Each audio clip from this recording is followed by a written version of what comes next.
Good evening, ladies and gentlemen. Thank you all for coming on the eve of fall semester. My name's Bob. I am the project director for Buffalo Street Bookmarks. We are the nonprofit wing of Buffalo Street Books. We handle all the literary arts events here and at various other sites around town. We are a project of the Center for Transformative Action at Cornell. And with that, we're very excited to be hosting Professor Morgan here. And I'm glad to introduce to you guys Mr. Robert Morgan. Well, it's so good to see so many relatives, friends, colleagues here. Thank you for coming out. Exactly 14 years ago, I introduced a novel called Gap Creek here in Ithaca. And it did well. It sold out its first printing of, I think it was 10,000 copies that fall, got rave reviews in the New York Times and other places, and we thought it was a success. It went into a small second printing right toward the end of the year, and everybody was happy. Then one cold, snowy afternoon in January of the next year, my phone rang, and a woman all out of breath said, "It's true what they say on the back of your book. It's the work of a master." Well, that's the kind of talk we writers like to hear, right? I said, "Well, thank you." And she didn't introduce herself. She said, "No, I mean it. Your book is so intense, it's so vivid, I couldn't put it down. I stayed up all night reading it." I said, "Thank you." And she said, "Tell me, what does my senior really die of in the first chapter?" And I had to say to this unknown woman, "He chokes to death on worms." This terrible scene. And she said, "Well, I have a book club I would like for you to visit." Now, I decided by then that this was a woman I had met in either Greenville or Spartanburg, South Carolina on book tour the fall before. So I said, "Sure, I'll be happy to visit your book club when I'm back in the area." She said, "Where are you?" And I said, "Upstate New York." And she said, "Oh, you're up north. I'm up north too. I'm in Chicago." And that's when I recognized Oprah Winfrey's voice. She never introduced herself. And I said, "Well, you have made my day." And she said, "I like to do that." So I hung up the phone, and I said to my wife, "You won't believe who that was on the phone. That was Oprah Winfrey." And Nancy said, "No, don't you think somebody's just playing a trick on you?" And I thought, yeah, there's somebody downtown at a bar in Ithaca who's having a real good laugh right now. But then the phone rang again, and it was the producer of the Oprah show. And she started making arrangements for me to fly to South Carolina to do an interview on Gap Creek. It's a real place. And to fly out to Chicago to be on the show. So I began to believe it.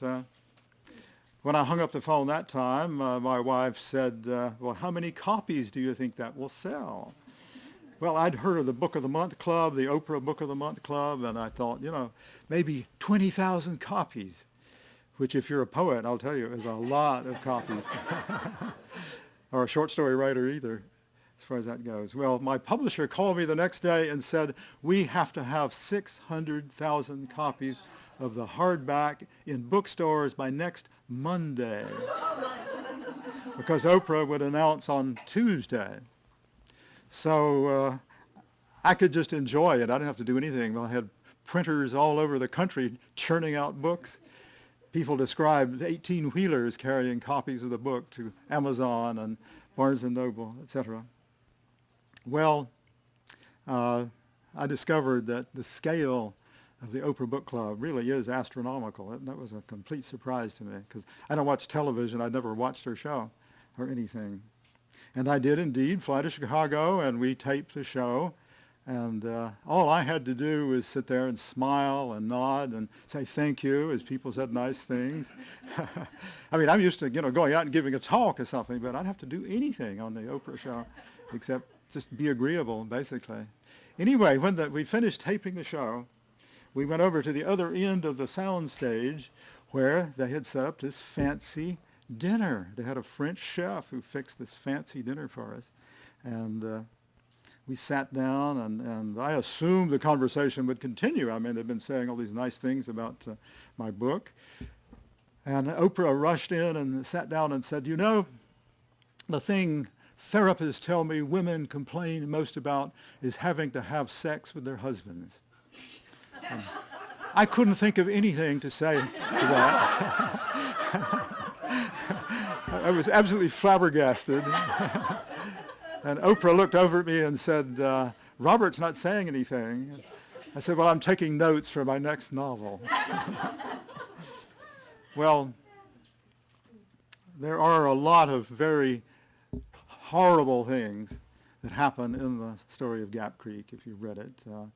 One catastrophe after another. My friend Fred Chappell wrote me after he read the book and said, you should have called that novel Job Had It Easy. And a lady from Southern California wrote to me and said, if anything good ever happens to Julie, would you write me and let me know? And I gave a talk at Kindle of Ithaca. And this lady came up to me afterward, and I could tell she was moved by this story. She leaned over the podium and said, how dare you put those young people through so much misery? And I said, that's the best review I've gotten, because it seemed absolutely real to her. Well, I wanted to write a sequel. I started getting emails and letters almost immediately from readers saying, will you write a sequel to Gap Creek? And I always wrote back and said, sure, I'm going to write a sequel to Gap Creek. But I was finishing a novel called This Rock, and then I wrote a novel called Brave Enemies, and then my publisher asked me to write a biography, which I did, a biography of Daniel Boone, which was also very successful. They were very happy with it and wanted me to write another book on the wilderness of the frontier, which became Lions of the West.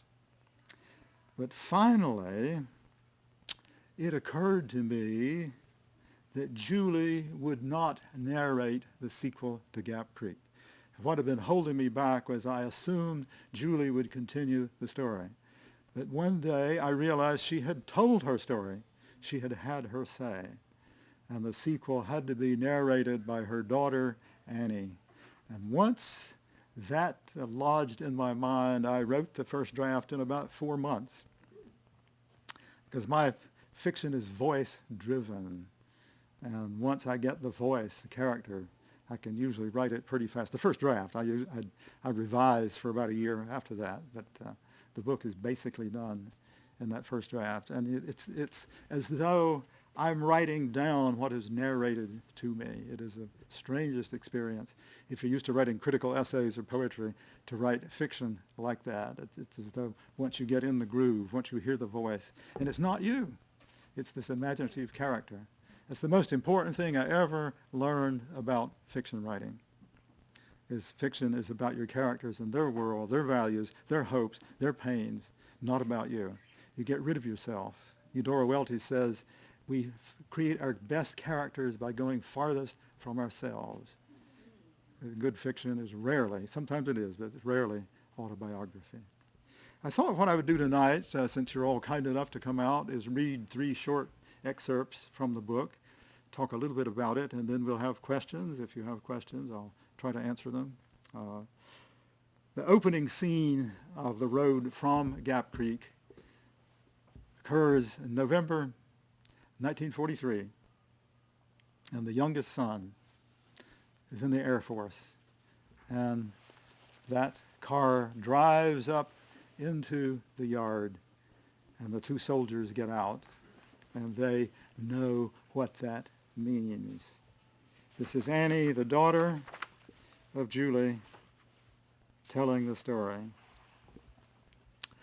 The thing about Mama was she'd never tell you how she felt.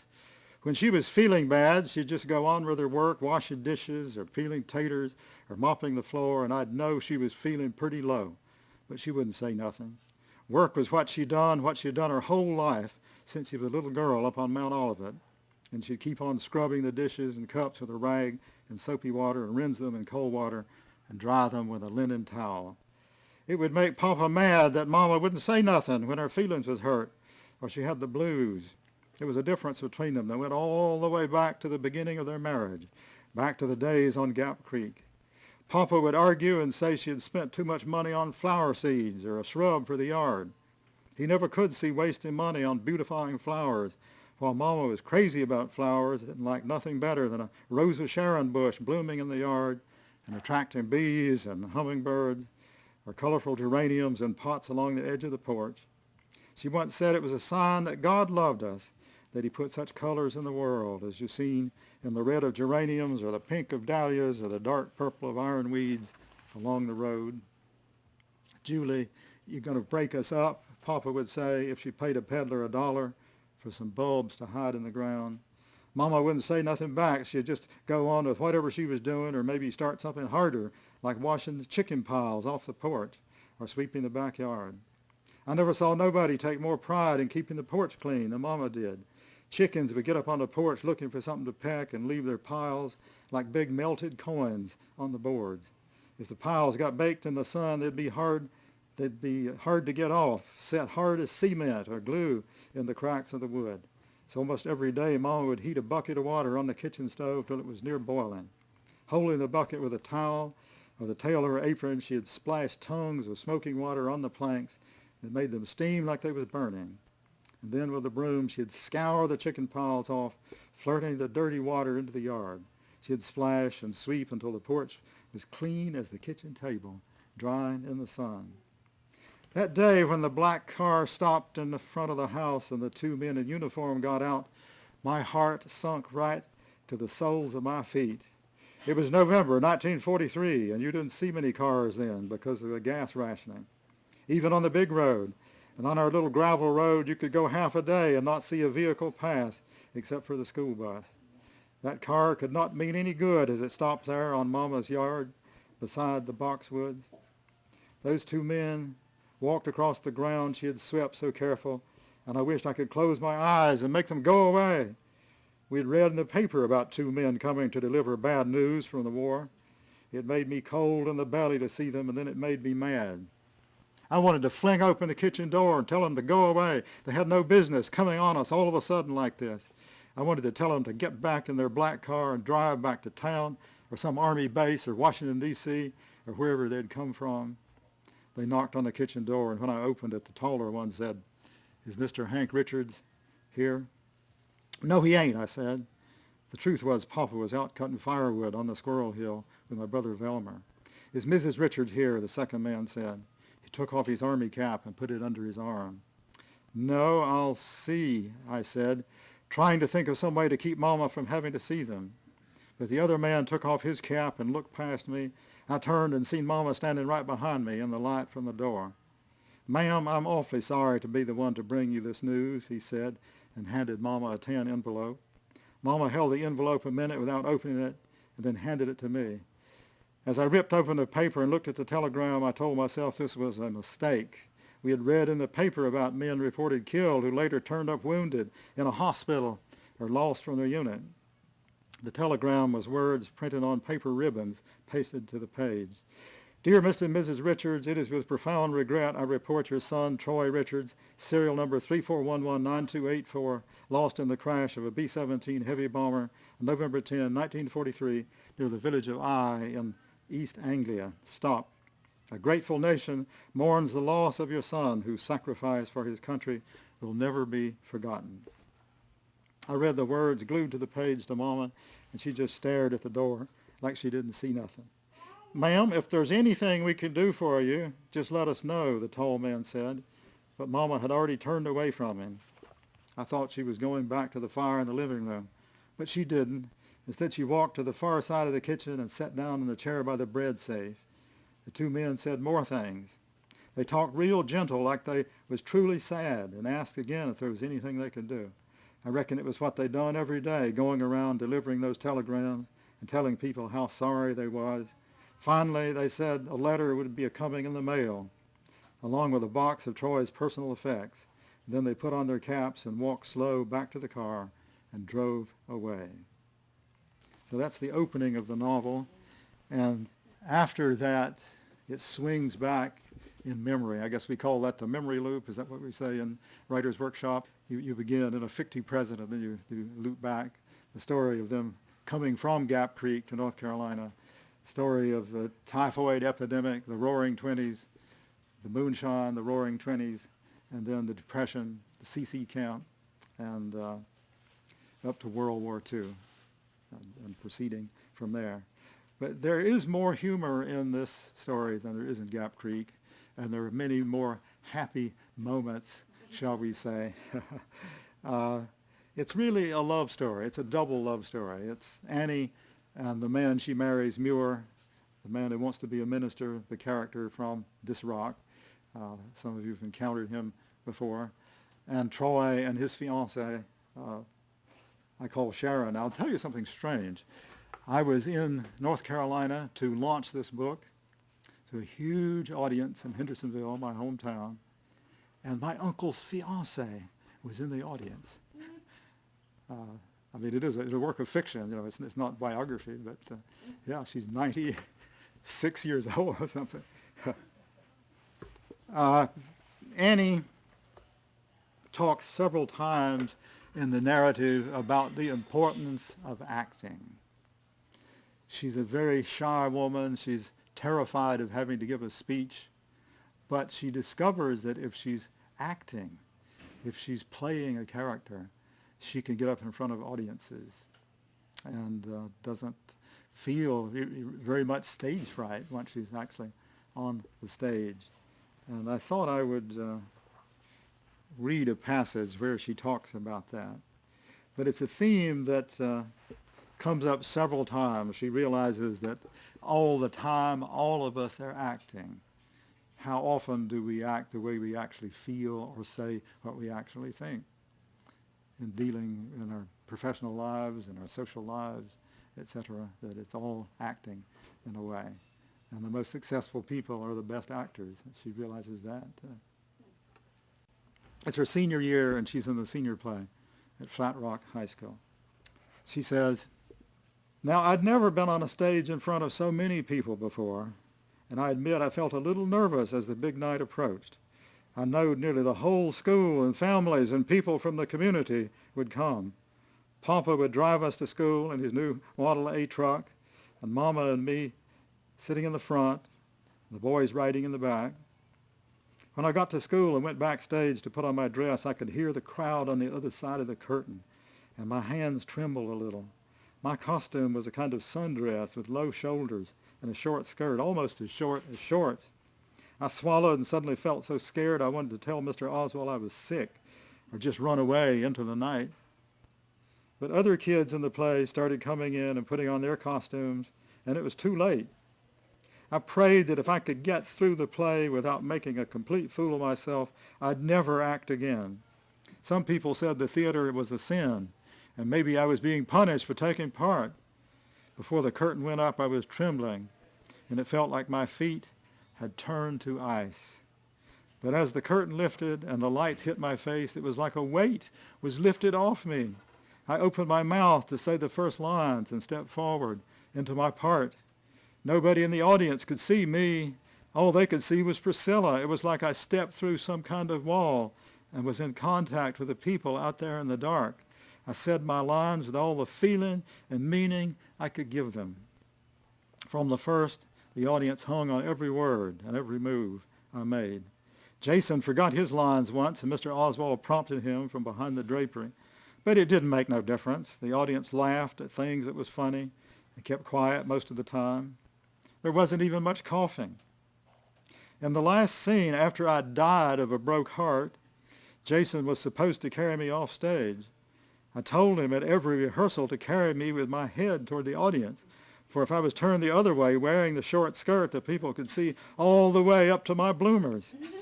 Well, we got through the play, and the audience liked us and even clapped sometimes after a scene they liked special.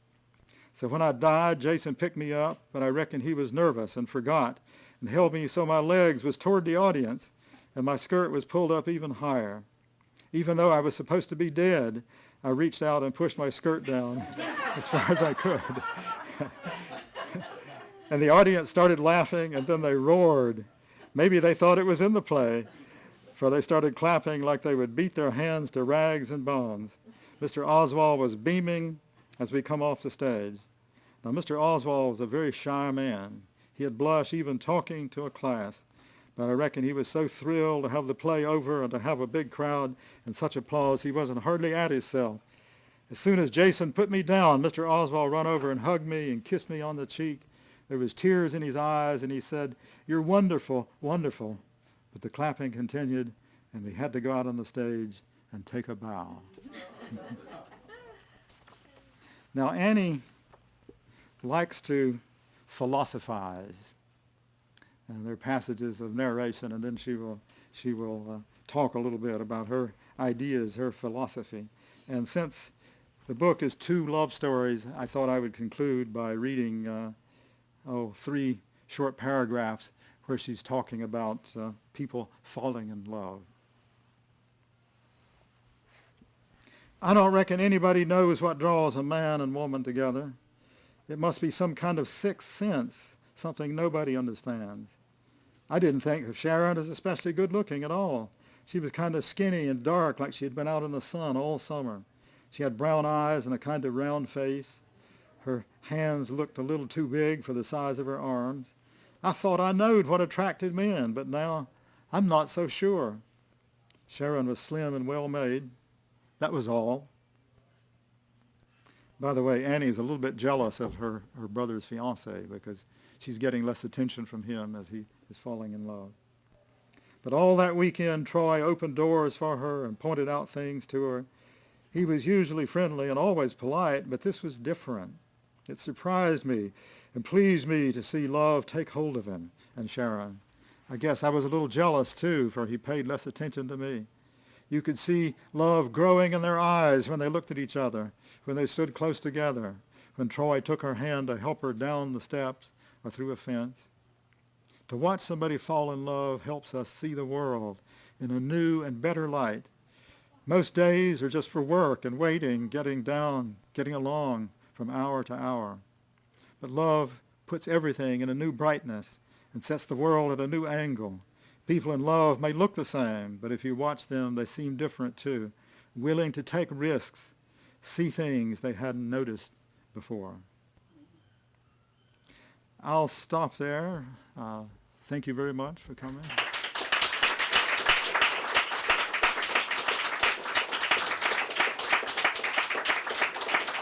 Thank you.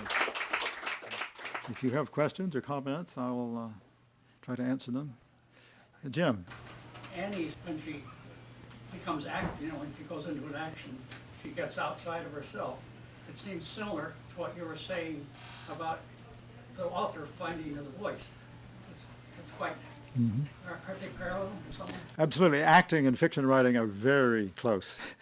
They're very similar. And when you're really writing well, you are like an actor. You're getting into the parts and imagining these people and the configuration and the way people are responding to each other. And they say in acting school, don't ever be caught acting. And the same thing applies to writing. Don't ever be caught writing. You're storytelling. You're telling a story. Because if it's writing, it looks obvious and somehow artificial or fake. But yeah, that's absolutely on the money. I often compare writing fiction to acting. And we're all fiction writers in a sense, and we're all actors, right? To thank you first for a piece of unwitting advice that you gave us in your opening remarks, which is the importance of having a listed phone number. Otherwise, how could Oprah have phoned you? Yeah. But my question actually builds on that question, and it is the difference between the way that books are marketed today depends so much on the writer or the creation of a writer or the persona. You know, how do you, in a long career, how have you come to balance that difficulty of the writer as itself a fictional creation? I don't think I have worried about it that much. I mean, I've concentrated on the writing, and I write a range of different things. I mean, my first books are all books of poetry, for instance. I published about 14 books of poetry and 3 books of short stories and those 2 works of nonfiction. I think I have not worried a whole lot about my public persona, but just about the writing itself. And I don't know if that was a mistake or not, but that's what I did, I believe. You give everything to the craft of writing, the way painters do, photographers. It's what art is about. It is about escaping from yourself, and transcending the ego. I think Sartre would say, one of those philosophers. I had a question actually similar to that, but publishing has changed so much over 15 years. Can you reflect on that if you noticed this in your experience between the first Gap Creek and then this book? Well, the world is very different. I mean, it's a world of social media. We didn't have Twitter and Facebook and all those things back in those days. I have not been very much concerned with that. And in some ways, I've been sheltered with the same publisher. And my editor, wonderful editor, just retired at the age of 75. And I worked pretty much in the old-fashioned way. She actually liked, paper, hard copy. Instead of getting a PDF file or something, she would mark up that. Now I have a new editor, and I'm going to have to start working more in the contemporary way of doing things. But I don't know. I think you can worry too much about that sort of thing. I, too, am curious about the pressure. Say, if you have fans writing and asking for a sequel, and then to find the voice, get into the zone, where you're not in control of the story, but the story is... Well, you are and you aren't in control of it.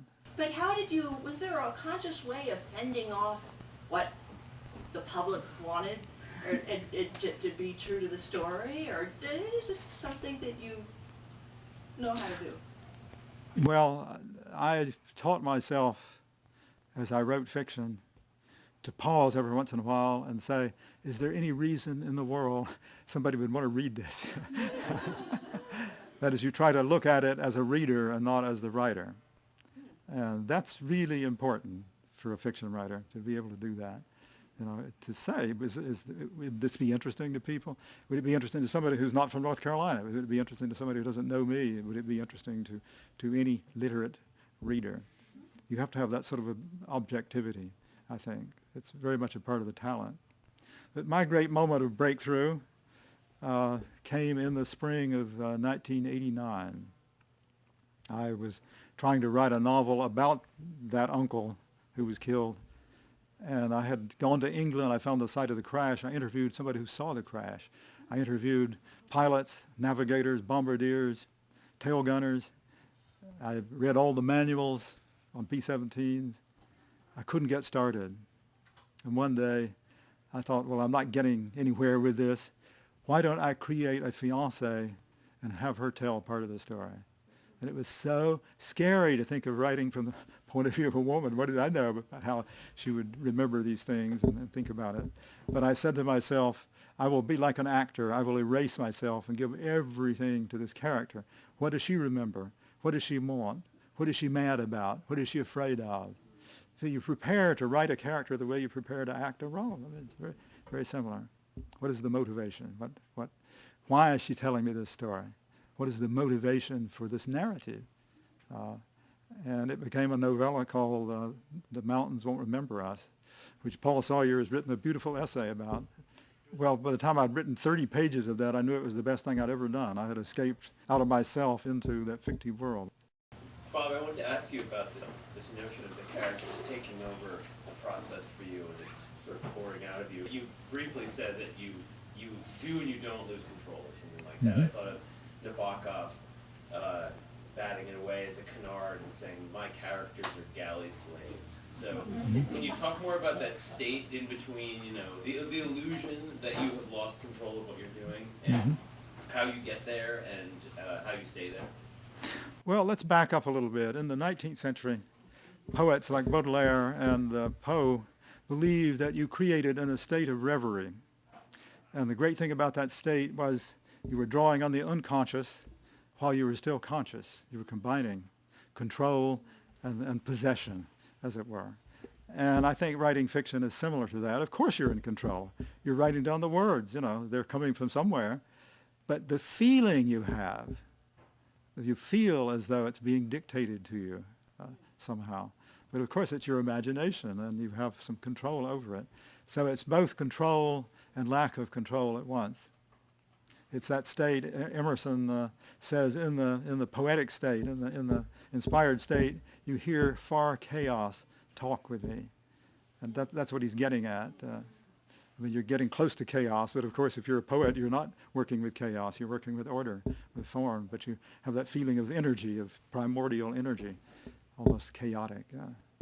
I don't know if that answers your question or not, but it's the two at once, control and lack of control, being balanced. Yes? I think there are writers who have believed that the writing actually is dictated to them from somewhere else. I think, Madame Blavatsky would believe that the people in the Himalayas were speaking to her as astral figures, and what happens then is the writer loses control, and what comes out is pretty much a lot of nonsense. I know because I've researched Blavatsky, so I think you're right. The writer has to keep some control over this voice, or it will produce chaos, or something almost as unreadable as chaos. And when you go back and revise, you're really exercising your critical faculties. Because after I do that first draft, I do extensive revisions usually, not changing the story substantially, but polishing sentences, cutting out things, adding things here and there. No, Milton believed the Holy Spirit was dictating to him, right? Blake believed that he wrote in some holy state, books like Jerusalem, which is very hard to read, of course. There are moments when characters surprise you, and go off seemingly with me. They seem to want to go off on their own tack. That doesn't mean they're completely revolutionizing things, but and those are I always thought those were the best moments. That those were the most, you have to kind of steel your resolve and go with them. You can't, it's not as if they're breaking free in some kind of chaotic way, but they're suddenly exploring fresh ground, and you realize they have a life of their own, and it's not just you that's dictating their life. That surprise is very important. If there's no surprise, it's not good art. And it's got to be surprising, but when you look at it, it seems inevitable. Those are the two things. You couldn't have predicted it, but then you see that it's inevitable. It comes from the character. It falls into place. Quoting Emerson again, he says, "We mount to paradise by the stairway of surprise." Emerson didn't write novels. It's too bad. Thoreau wrote one. One last question, or I've answered all your questions? Thank you all for coming out. Okay.